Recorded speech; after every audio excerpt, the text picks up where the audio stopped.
Farm track outside Romorantin, central France, an hour or so after midnight. The moon is thin, more suggestion than light, and the air smells of cut hay and damp earth. A young man kneels at the edge of the lane, his hands moving with a steadiness that betrays months of practice rather than calm nerves. Beside him, a battered leather satchel lies open, and inside it, nestled in straw, sits something the size of a large tin of boot polish. He lifts it out, presses it flat against the rutted surface where lorry tires have worn the ground smooth, and covers it carefully with a thin scattering of soil and gravel. Then he is gone, melting into the hedgerow, leaving behind an object weighing barely more than a bag of sugar that will, within hours, bring a German supply convoy grinding to a halt. This is not a story about a single bomb.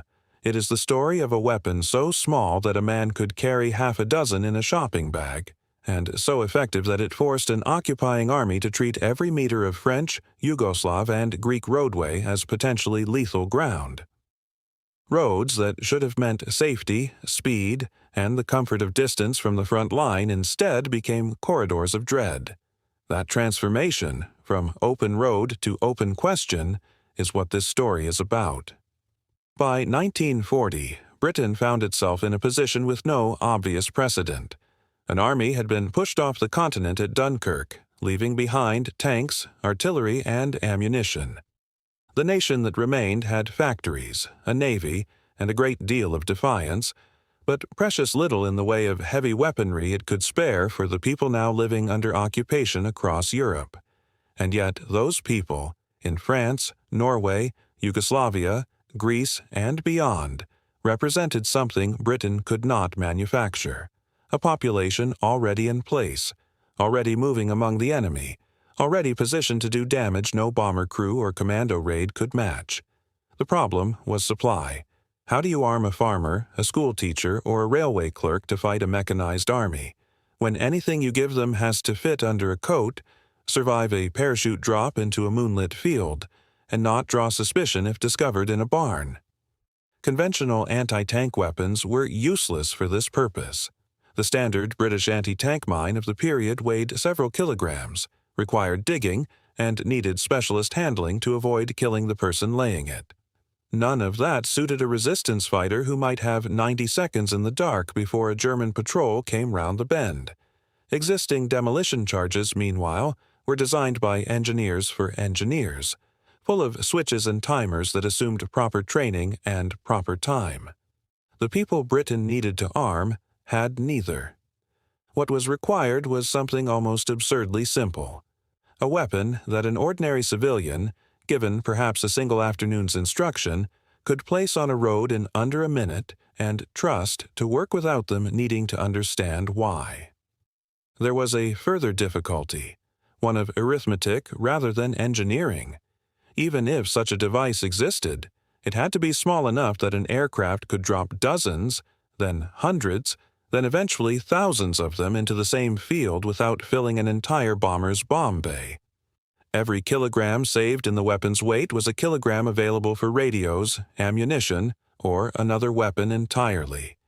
The challenge, in short, was to compress the destructive power of an anti-tank mine into something that weighed almost nothing, cost almost nothing, and asked almost nothing of the person using it. To most ordnance engineers of the day, this looked less like a design brief and more like a contradiction. The answer came from a peculiar corner of wartime Britain, the Ministry of Supply's experimental establishment at MD1, sometimes nicknamed Churchill's Toy Shop, tucked away at the Frythe, a requisitioned country house in Hertfordshire. Working under the engineer Stuart McCrae and the irrepressible Major Millis Jefferis, the team there specialized in precisely the sort of unglamorous, practical inventiveness that grand institutions tended to overlook. Their answer to the road mining problem was officially designated the number 75 grenade, though almost everyone who handled one simply called it the Hawkins Mine, after its association with that workshop's freewheeling culture of trial, error, and rapid iteration. What Jefferis and his colleagues produced was a flattened metal canister, roughly the dimensions of a large sandwich tin, weighing in at just under a kilogram. Inside sat a charge of explosive, and across its top ran a pressure plate connected to a simple chemical igniter. There was no clockwork, no battery, no electronics of any kind. The genius of the thing lay in what it did not require. Press down on the plate hard enough, and a small file inside would crush, releasing acid onto a sensitive compound that flashed instantly into the main charge. The weight of a car wheel was more than sufficient. A man's boot, applied carelessly, often was too. Picture a paving slab cut down to the size of a paperback book, and you have roughly the footprint of the thing. The sound it produced when it detonated beneath a vehicle has been described by witnesses as something between a car door slamming shut and a sharp clap of thunder, compressed into a fraction of a second, sharp enough to be heard streets away, yet localized enough that, in open countryside, it could pass for nothing more than a vehicle's tire bursting until the smoke cleared and the wheel, or the axle, was found to be gone entirely. Several of the mines, daisy-chained together with detonating cord, multiplied the effect considerably, capable of breaking the track of a medium tank rather than merely a lorry's wheel. This versatility, light enough for one purpose, lethal enough for another, was precisely what made it so attractive to planners desperate to do more with less. Manufacture was deliberately unglamorous.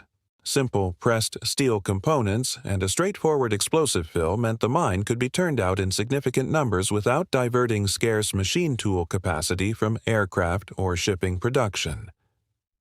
Exact production figures remain difficult to pin down with confidence, since wartime ordnance records were not always kept with future historians in mind, but estimates drawn from surviving Special Operations executive paperwork suggest that production likely ran into the hundreds of thousands of units over the course of the war, a great many of which found their way by parachute and by submarine into occupied Europe. If you are finding this interesting, a quick subscribe helps more than you know.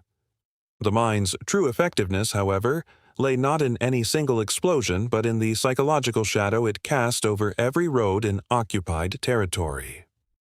In the lead-up to the Normandy invasion in June 1944, resistance networks across France received instructions, relayed by coded BBC broadcasts, to begin large-scale sabotage of German lines of communication.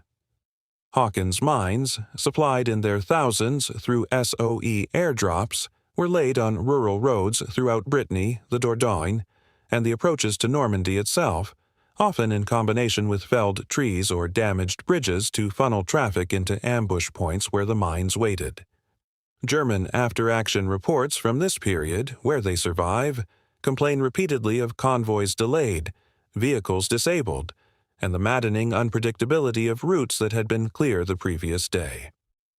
In Yugoslavia, Tito's partisans employed similar British-supplied mines against roads used by German garrison forces moving between towns in difficult, hilly terrain where alternative routes scarcely existed, forcing convoys onto predictable paths that resistance fighters could mine and watch. Greek resistance fighters used them on mountain roads serving German garrisons, where a single disabled lorry could block a pass for hours. Precise figures for vehicles destroyed or casualties inflicted are, frustratingly, not available in any comprehensive form. Much of this fighting generated little paperwork on either side, and what records exist are scattered, partial, and occasionally contradictory. What is well documented, by contrast, is the change in German behavior. Convoy escorts increased. Engineers were assigned to sweep roads ahead of military traffic, a task that consumed manpower the occupying forces could ill afford to spare. Soldiers wrote home and were recorded by intelligence officers afterwards, describing a creeping unease about traveling any route that was not under constant, visible guard. Germany attempted nothing quite comparable in concept, though not for lack of capability. German anti-tank mines, such as the Teller mine, were robust, effective weapons, but they were designed for conventional defensive minefields laid by trained engineers along a static front, not for clandestine sabotage by civilians. Where the Wehrmacht did experiment with man-portable demolition charges for irregular warfare, These tended towards complexity, multiple safety mechanisms, switches requiring trained hands, reflecting a military culture less inclined to trust untrained partisans with simplified ordnance, partly because Germany's occupied populations were rarely intended to be armed allies in the way Britain treated resistance movements. The Americans, entering the resistance supply business somewhat later through the Office of Strategic Services, adopted broadly similar small anti-tank mines for their own clandestine drops, and in several documented instances simply requested stocks of the British Hawkins design rather than developing a rival from scratch, a quiet but telling endorsement of Jeffress's original engineering. Assessing the precise material impact of the Hawkins mine on the German war effort is, like so much of irregular warfare, an exercise in educated estimation rather than firm accounting. The number of vehicles destroyed, while clearly substantial across the whole of occupied Europe, was never going to single-handedly determine the outcome of a continental war. Its significance lay instead in the diversion it forced. Troops pulled from frontline duties to perform road clearance, fuel and time wasted on detours, and perhaps most importantly, the erosion of a basic assumption that occupied territory was safely held territory. An army that must fear the ground behind its own front line is an army already fighting two wars rather than one.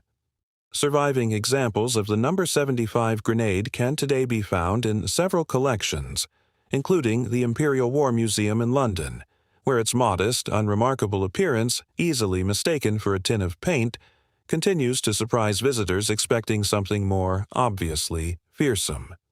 Return for a moment to that farm track outside Romorantin. The young man who placed the mine that night was not a soldier in any formal sense, and the device he carried bore no resemblance to the artillery pieces and tanks that dominate the popular image of the Second World War. It was small enough to overlook, cheap enough to mass-produce by the 100,000, and simple enough that an afternoon's instruction was all that separated a farmer from a saboteur. And yet that unassuming tin, no larger than a sandwich box, achieved something that entire armored divisions struggled to manage. It made an occupying force afraid of empty space.